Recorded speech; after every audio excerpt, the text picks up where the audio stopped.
Yun mga boss, meron nga po tayo ditong Honda ADV 160 na pearl white. At syempre, kakabitan natin ito ng aftermarket na muffler. Bali full system exhaust po ang ikakabit natin dito. At ito po yung mga muffler na pagpipilian ng ating client. At ito naman po mga bossing ang ikakabit natin na stainless elbow. Bali standard size lang po ang elbow natin para no need na po ng remap. Bali yung inlet niya naman ay 51mm. Kaya kahit anong klaseng muffler na 51mm ay pwede nyo na pong ikabit sa elbow na to. Ito po pala ang itsura ng stock muffler ng Honda ADV 160. Bali ang napili pala ng client natin mga boss ay R77 Big. Pipili lang siya ng dalawang kulay na to kung ano nga ba ang babagay para sa motor niya. At pagkatapos nga po nating maikabit ay ito na po yung itsura ng muffler ng Honda ADV 160 na to, 'di ba? Napaka-pogi mga boss. Kaya naman sound check natin to at pakinggan natin kung gaano ka solid.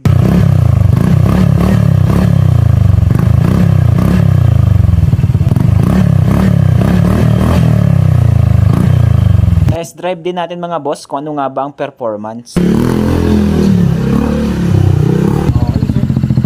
Napaka-solid mga bossing at bagay na bagay dito sa Honda ADV 160 na to. Ang maganda pa po dito mga boss ay plug-in play na po ito. Bali from Batangas pa po pala ang customer natin mga boss. Kaya after nating maikabit yung muffler ay agad-agad na rin umuwi ang client natin mga boss. Kaya kung interesado kayo sa muffler ng Honda ADV 160 ay message nyo lang po ako mga boss. Or mag-comment lang po kayo dito sa video na to. So paano mga boss, maraming salamat sa panunood. God bless and ride safe. Diretso na kayo sir dito.